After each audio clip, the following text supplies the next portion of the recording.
Having a good start to your Warzone game is so important to get you set up for the rest of the match and give you a realistic chance of winning. I've played so many games now that I can recognise what the best strategies are at the start of the game, which is helpful whether you want to just survive and get to the end game or you want to get hunting for high kill games. Just a disclaimer, you don't have to follow this advice in every game as it could get very repetitive and, to be honest, quite boring. Even if you finish in high placements every game, if you're not having fun, it's not worth it. Anyway, so right at the start of the game, land somewhere that you know very, very well. Ideally somewhere that has a lot of good loot in the area. If you know the location of loot boxes and the intricate layout of buildings, that gives you an advantage straight from the start. If you're going for a high kill game, of course, you want to land somewhere that's not only familiar to you, but also heavily landed at too. So we're talking Superstore, Storage Town, and Downtown, depending on the plane path and the location of the circle. Even if you're going for a high kill game though, if you think like, I don't know, 70 players are dropping at Superstore, I would generally advise against landing Superstore and landing somewhere just outside of it to properly get prepared for taking players on, as it's pretty hard to prepare properly when you're in the gulag. Wherever you do land, stick with your squad, especially if you're going for a contract. Sounds really obvious, right?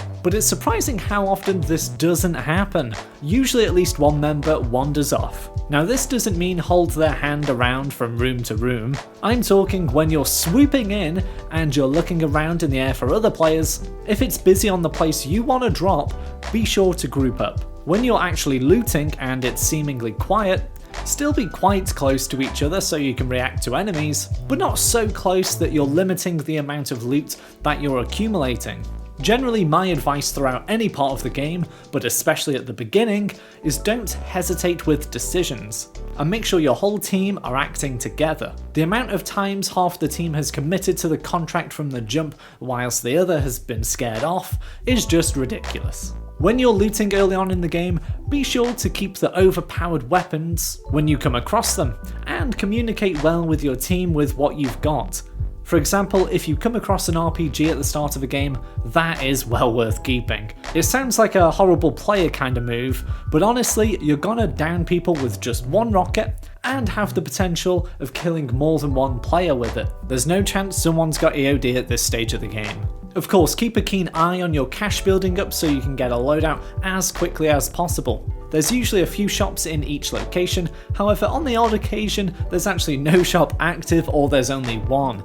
So be sure to check out the shop location as you're dropping in and looting.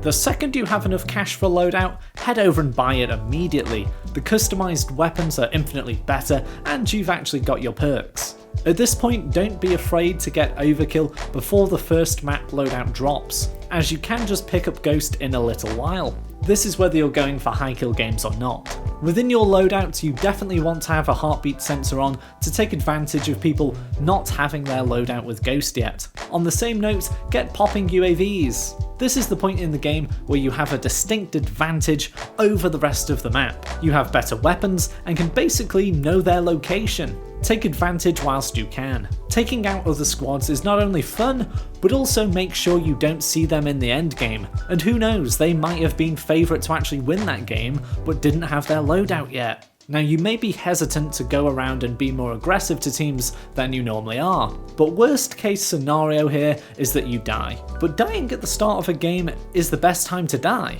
You can win your gulag and basically rejoin the map like nothing happened. Where most other players are still in a similar situation, they don't have their loadout yet and they're just scrapping around. Even if you have to get bought back, it's a lot less dangerous in this stage of the game. That being said, don't be too aggressive and over-chase kills. Like if there's a team at the top of a building with only 1 or 2 ways up, there's not much you can actually do about it. Make the decision to move quickly, or if you're going to try and get them, maybe with kill streaks to force them off the roof and things like that, coordinate it well. Don't get too overhyped and start ego challenging squads that can just hold one angle. I see many a player get overexcited when they get their loadout early. Now, when the first circle is nearly closed, you'll get the first map loadout drop.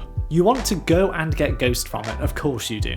But don't just bumble across the street and pick it straight up. Ideally have a UAV up to track any other teams going over to the loadout cluster, and always check the number of loadouts that have dropped. If 3 or 4 have dropped, be very, very wary, and why not set up yourself to take out the teams that'll be going for their loadouts. If your loadout is on its own, it's a safe bet that it's fine to pick up and get your Ghost on. If you already chose Ghost from the earlier loadout, you can either choose another Ghost class to essentially have overkill when you pick the weapon up you drop, or you can just leave it there in case you die and need a fresh loadout to drop on later. So they are actually all my early game tips for the best way to start a game in Warzone. I hope they are helpful and at least slightly increase your chances of winning next time that you drop. If you've got a second, please give the video a like and subscribe for more Call of Duty videos if you haven't already. Bye for now.